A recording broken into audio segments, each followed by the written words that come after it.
Guys, happy Tuesday. Joining us on the Miami Acura hotline is none other than Mr. Ralph Michaels, WagerTalk.com. Also, make sure you guys check him out at Cal Sports LV. It is college basketball season. So much going on right now as we come out of the Thanksgiving break. We've got, for instance, we got the start of the Big Ten and the ACC Challenge going on here. Ralph, it's a good time to be a sports connoisseur, is it not? Oh, it is. You know, you're talking about the most important couple weekends of football with all the rivalry games and championships coming up this week. And, you know, the NFL now where you can't watch a game without seeing the playoff potentials and who's in the hunt and who has it locked up. And then college basketball, you know, everyone has 5, 6, 7 games in at this point. And, you know, we start turning our attention, and right around the corner, we're going to get into some conference play, especially the Big Ten this year. Yeah. They went to a 20-game conference schedule, so they're playing couple conference games in December. Then they'll play a few more non-conference and then get into their full slate of conference games. So some unique situations coming up. And that's why I think this is probably maybe one of the most important weeks for from a perspective standpoint for the Big Ten. We know the ACC, by all measurement, is probably the best conference in college basketball. But the Big Ten has an opportunity, you know, with these games starting tonight over the next couple of days to really kind of announce their presence and say, hey, don't look past us, especially if they do pretty well. You know, Michigan State, if they beat Louisville, there's some opportunities here. Wisconsin's another one. Purdue gets Florida State. There's some opportunities here over the next couple of days. I actually have the Big Ten rated a little higher than the ACC. Wow. And yes, the ACC has the Duke and North Carolina, but you know, to me, you got Michigan, Michigan State. Wisconsin's going to be a power again this year with 5 starters back. I think they'll take care of NC State tonight. Then Purdue, Indiana, Ohio State, Nebraska. You know, to me, the upper half is even better. And, you know, one team that doesn't get recognition, and I actually have them as the best conference in average, that's the Big 12 conference because you've got your Kansas, you've got your Texas Tech, your West Virginia. They have no horrible teams. You know, last year the worst placed team in the conference was Iowa State, and Iowa State was a top 80 team going 13-18 against the number 23 schedule. So they don't get a lot of love because they only have the 10 teams, and they're never going to get 9 or 10 teams in the tournament like the ACC might. But if you look at the average ranking per team, because of only having 10 teams, I think they compare up there as well. Ralph Michaels joining us, WagerTalk.com, at Cal Sports LV. Great follow on Twitter, guys. And maybe the game that everyone's most looking forward to tonight for no other reason other than we might be looking at 4, maybe possibly 5 top draft picks next year. Indiana taking on Duke. It's Duke's first time to the court since they lost to, let's face it, a damn good Gonzaga team right now. I don't know what people were expecting. I know some people were shocked that Duke lost to them, but it's not as if Gonzaga is some sort of pushover team. But Indiana, Duke, 4, possibly 5 top picks in the draft here tonight. Should be a fun game to watch, if nothing else, Ralph. Yeah, I like this Indiana team. We've talked about them here before, and I'm a fan of the Hoosiers. But tonight, Indiana is just a very, very banged-up team. Excuse me. They've got 4 guys that are questionable or out for tonight. So I would have liked to back the Hoosiers because I think this line is inflated because everyone's thinking there's no way Duke can lose 2 in a row after that Gonzaga loss. But, you know, I just think that because of the injuries with Indiana, I can't back them, nor do I think anyone should. But again, I still think this line is too high for the Duke Blue Devils. Yes, they're great. Yes, they're back at home. But now they have pressure. They've shown what they can do. The Auburn game was close. The Gonzaga game, you know, they only shot 43%. They allowed 52% on the defense. So I think they're going to have a little pressure on their shoulders tonight. Yeah, and speaking of pressure, you know, we've talked about this team on the show before in your neck of the woods, and let me make sure I get this right, Ralph. Nevada, okay, I'm pretty sure I nailed it there. Nevada is a pretty good team, but they're going to have national attention certainly this week. They've got a game against Loyola, then they've got USC, Arizona State, Grand Canyon. You know, they have an opportunity to show on a national stage now if they are really as good as a lot of people thought they would be before the year started. Have they lived up to expectations in your mind so far? Oh, absolutely. And they are, I mean, they are as legit as they get. I mean, I think it's going to be, I think they can challenge Gonzaga as the #1 seed in the West. They are that talented. Now, you know, the one thing I like about Nevada tonight is, you know, you are so deep with your guard play and with your experience. You are playing your first true road game, which is tough. But Loyola isn't one of those monster places to play where you have 16,000 fans and you can't even hear yourself think. You know, you have to remember Nevada has revenge for that loss last year in the March Madness. They lost by 1 point, 69-68. And the other thing is, I think Loyola actually is the team that has a bullseye on their back. That's very weird to say, but last week I had a play on Boston College against Loyola. And Boston College, it was a neutral setting game. Boston College was laying 4. But from the reports I had read in the Boston papers, BC was very looking forward to playing Loyola because everyone knows about the Ramblers. Everyone knows about Sister Jean. Everyone knew the run they made. They got more publicity than any other team out there. So despite Nevada having a great ranking, I think Loyola still is the team with a bullseye on their back, and I like the Wolfpack tonight. Ralph Michaels joining us, WagerTalk.com, at CalSportsLV, one of the best Twitter follows around. Certainly if you love college basketball, the NBA, and we'll talk about a pretty good list that Ralph has put together and how you can get that in just a minute. But let me ask you, so far, 6 games into the season for many of these squads, have you noticed any trends, Ralph? Are there some teams that all they do is cover? There are some teams that all they do is not cover. What are some of the trends you've noticed thus far?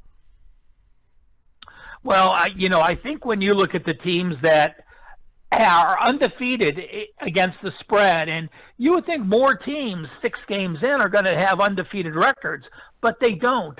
And if I give you the list of teams that have yet to lose against the spread, I'm going to say that 9 out of 10 of our listeners couldn't even name the conferences they're in because they're smaller type teams. Samford is the only team that's 7-0 against the spread this year. Hofstra, Central Connecticut State, Holy Cross, and East Tennessee State are 6-0. Wow. To me, Samford is my most surprised teams. Samford had 0 returning starters this year. They completely have done a great job with a couple transfers. Not only are they 7-0 against the spread, they've been challenging. Even when they're a dog and they cover, they've been in those games. And you look at some teams that have yet to cover against the spread. These are teams that have had great reputations. You know, West Virginia last year was a top 10 team. They were as high as AP number 2. And this year, you know, they had a solid group coming back with 3 returning starters. People had them as a top 10 team. They aren't playing as well. They had a couple injuries in the front court. They're 0-5 against the spread.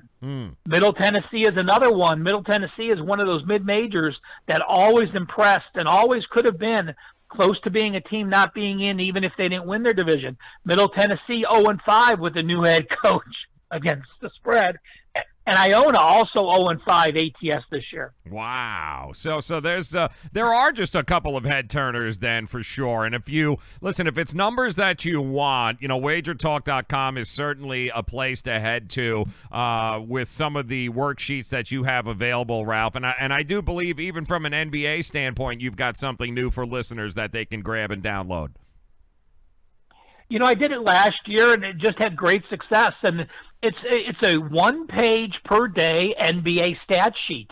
And what I found in the NBA, I don't do much NBA, but obviously if I find value in there, I use it.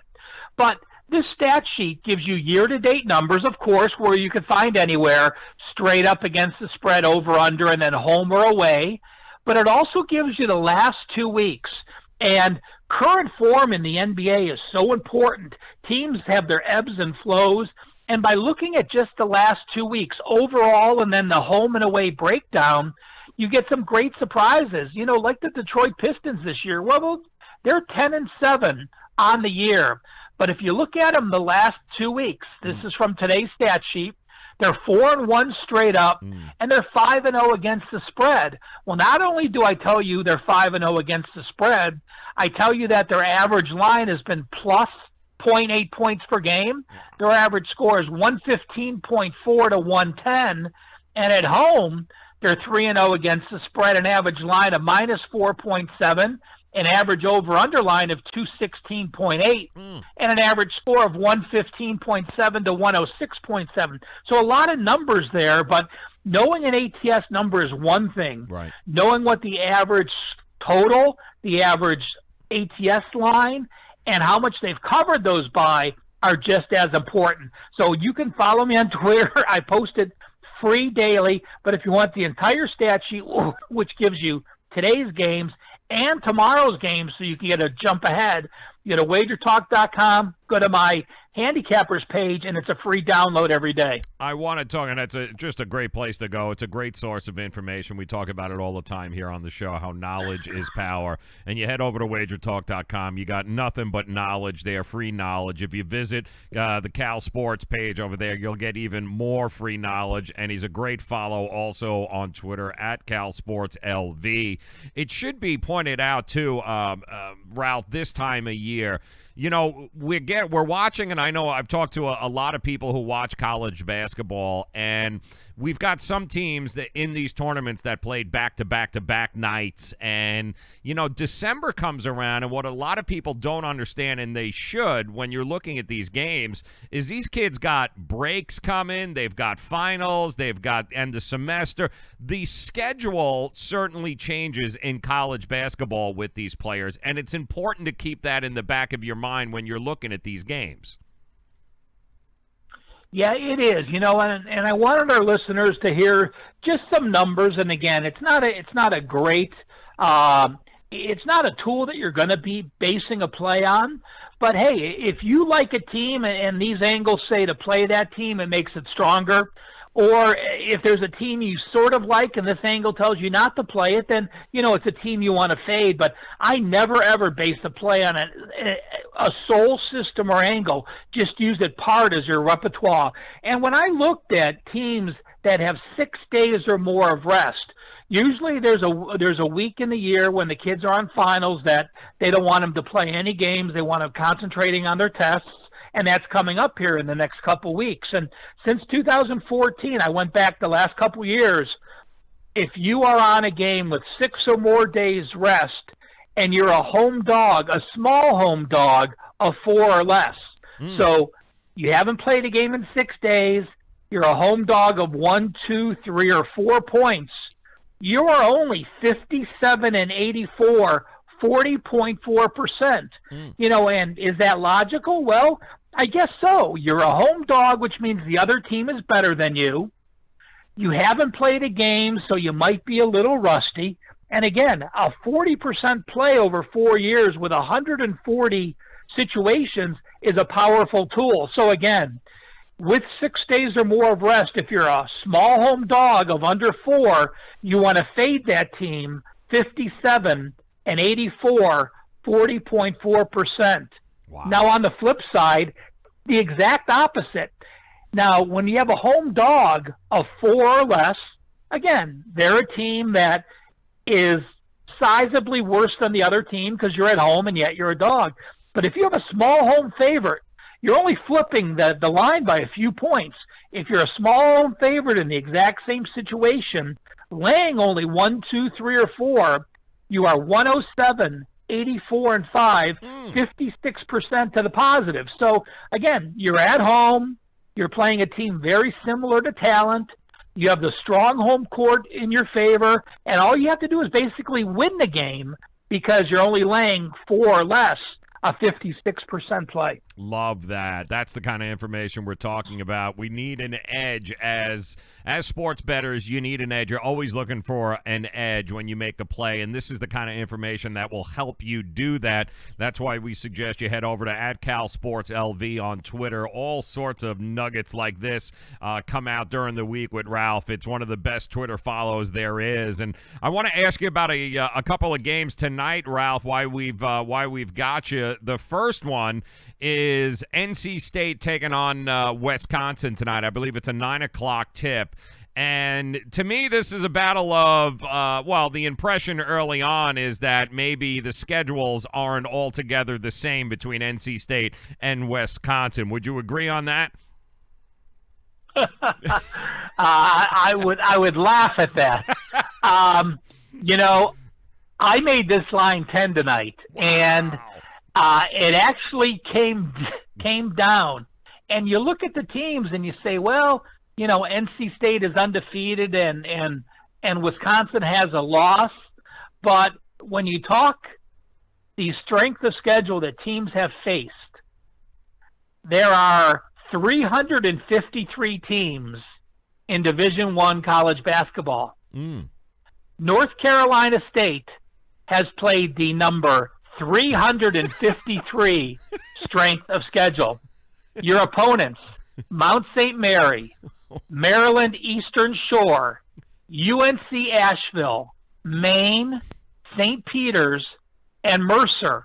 Mercer was their last game. Mercer is the only team that ranks in the top 230 of college basketball. They're ranked number 175, and NC State had to come from behind to beat them 78-74 on Saturday.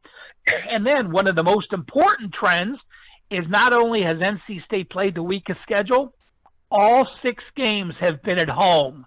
Now they're playing on the road for the first time in a very hostile environment against the Wisconsin team that had a losing record last year.